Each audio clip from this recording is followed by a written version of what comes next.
Welcome back, listeners of The Real Time Show, and thank you so much for joining us for another Audicle.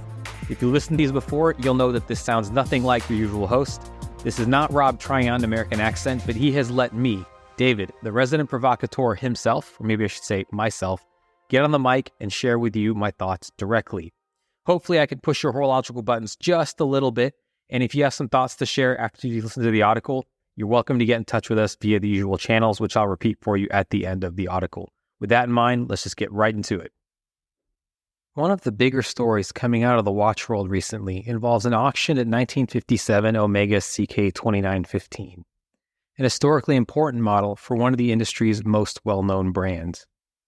The auction result went from jubilant event to horror show after the item was found to be a Frankenwatch made up of various original and trafficked parts.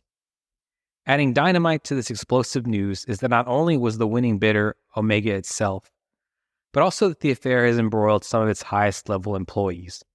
Phillips, one of the largest and best-known luxury auction houses, and Oralbox, arguably the most well-known auctioneer in the vintage watch space. This is an ongoing cluster pile, so I won't speculate on what did or did not happen, but to be honest, I don't care to find out more, though if you do, check out episode 61 of The Real Time Show, where Rob and Alon give you the full rundown. In fact, for years, my stance has been that I should pay just enough attention to what happens in the vintage market to remind myself that there is absolutely no need to pay much attention to the vintage market, or pretty much any so-called vintage watch. I'm very proud of the resident provocateur nickname bestowed on me by my TRTS colleagues, so let me just be blunt. Vintage watches are bullshit. I do believe this to be nearly totally true, but as with everything, there are some exceptions and disclaimers to mention. Firstly, as much as I'll try and build out solid arguments, this is my opinion only, so if you disagree, please feel free to contact The Real Time Show via the usual channels to tell us why. Secondly, everyone is free to love what they love, so if vintage watches are where your timepiece budget goes, good for you. I'm truly happy that they make you happy, and I'd be genuinely thrilled to share in your enthusiasm if we ever speak at a meetup.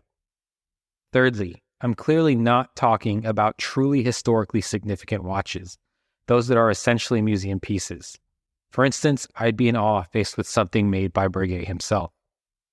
Lastly, vintage watches one inherits are clearly excluded from this discussion because sentimental value trumps the thread that's going to run through this piece and so many other distasteful aspects of this hobby. And that's money. Indeed, going back to this Omega, the final sour cherry on top of this soggy cake is that whereas the watch had a pre-auction estimate of about 100,000 Swiss francs, it ended up hammering for well over 3 million Swiss francs, making it the most expensive Omega ever sold at auction. Smell that? That markup? That's a big old pile of bullshit, my TRTS friends.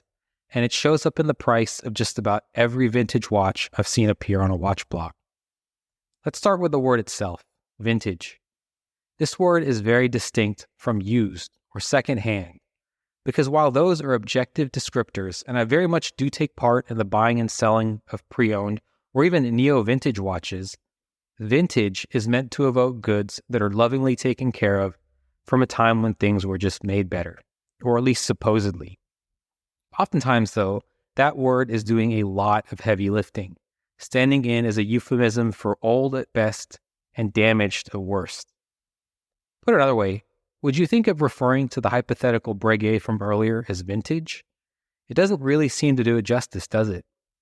On the flip side, how many times have you seen a tired object, anything really, on eBay with vintage slapped haphazardly on the description? Sometimes the word fits, sure, but other times it's just junk. And let's be honest, the watch world, for all the amazing creations it births, still presents a lot of junk and bullshit just by virtue of how long it's existed. Closely associated with vintage are other terms such as patina, tropical dial, spider dial, among others, which have been used to put a positive spin on what is often degradation, all to make you feel good about spending a lot of money on a timepiece that is more fragile than a moonswatch. On that point, I understand that sellers of vintage watches need to lay it on thick because any watch marketed as such is objectively inferior in performance to what you can buy today. In 2023, essentially any random micro brand will offer a better product than what you'll find at the auction blocks. Water resistance you can trust, tight unidirectional bezel actions, milled cases, and perhaps even ceramic cases, dials, and bezels that are basically impervious to the effects of time. Also, let's not forget that whereas many of the large brands today are highly vertically integrated, the mid-century watch industry relied heavily on suppliers who would sell their various embouches and parts to multiple brands. So, the vintage watch that is being sold to you as rare was likely not only manufactured industrially, but also probably does share quite a few similarities with other watches that are going for next to nothing, in effect what they're intrinsically worth because they happen to have a different name on the dial. And yet, these tinsedly beat-up things go for thousands online and sometimes millions at auction. But David, it's supply and demand and the desire to have something exclusive. When prices go up, it's because there is more demand than there is supply. Okay, but the path to that imbalance matters. On one hand, perhaps supply is inadequate because enough quantity can't be manufactured to meet demand. That's sort of what's happening with Rolex today. On the other hand, you have a fixed quantity of goods, in this case watches that are out of production, and the only way to put upwards pressure on pricing is to juice interest in demand past that fixed supply. Take it from Orlbach himself, whose thought process was described in a 2019 profile by GQ. Quote, "To Box's mind, a watch is not a commodity. It's kind of a living object, able to tell a story if the owner is careful to listen. Which is why, in his vernacular, a watch is never expensive. No, it is instead valuable or precious or sometimes costly. Expensive is something that is not worth the price tag." End quote. In the watch community, we are quick to call bullshit on brands' marketing efforts. But how is the above extract anything other than a marketing strategy? The difference between marketing as a cost component of a modern watch is that you can strip away the fluff and evaluate it objectively. If you choose to purchase it, you're still left with a highly functional object that will do what it was intended to, and that you can sell on for some transparent residual value. With most vintage watches, once you strip away that marketing, what exactly are you left with, other than indeed a commodity, and a worn-out one at that?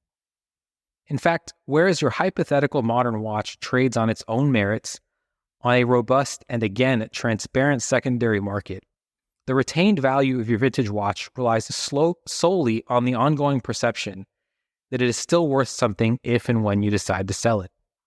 Sounds kind of sketchy when you hear it that way, doesn't it? It's no wonder the market for vintage watches is such a viper's nest.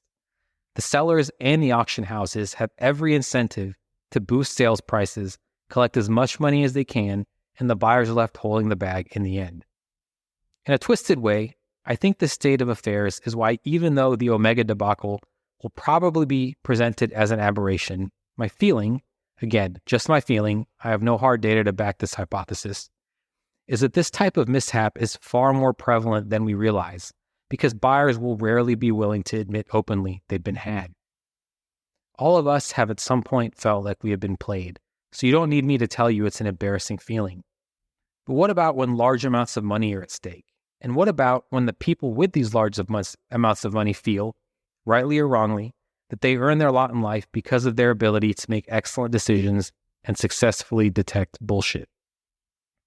For every case of John Mayer suing his former friend for selling him fake vintage watches, my inclination is to believe there are perhaps dozens of other ones that are either swept under the rug or whose victims internalize the embarrassment, and the rottenness of the vintage watch market is allowed to continue.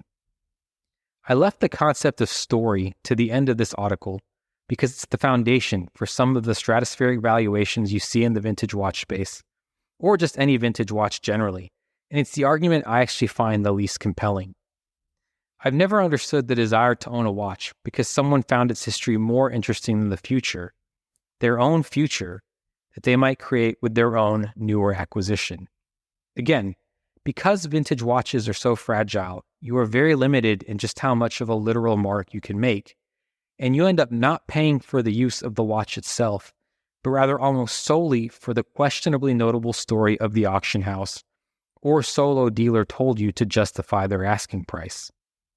I just can't wrap my head around that, and furthermore, I'm under no illusions that wearing a watch owned by someone more interesting than me, by extension, makes me more interesting. As much as I dislike the Tiffany by Patek Philippe Nautilus, which you can hear about in the associated real-time show Audicle and Discussion, in the hypothetical case I were to buy Jay-Z's example, I still would not be Jay-Z. Actually, picturing myself in a setting where I couldn't shut up about wearing Jay-Z's watch would realistically make me quite insufferable.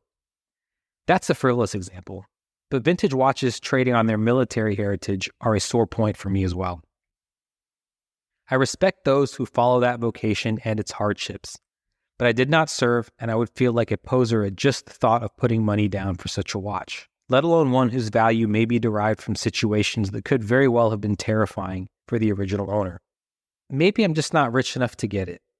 Maybe if I could spend several months' rent, like I spend a couple of euros to buy my baguette on a watch that can't handle a dewy morning without fogging up, I wouldn't have felt the need to get my thoughts out. But then I think that, big picture, there are some implications to all this bullshit. The first is that the heavy reliance on stories, again, I use that term in quotes and very loosely, only encourages some of the worst behaviors and trends we've seen emerge in the last few years, which I discussed at length in the Tiffany by Patek Philippe series. The second is that the heavy focus on vintage has arguably set watch design back a decade, if not more. I appreciate vintage reissues because they allow buyers to have the best of both worlds, truly vintage design with modern performance. But I'd love to see a bit more balance in terms of risk-taking and a lot less bullshit.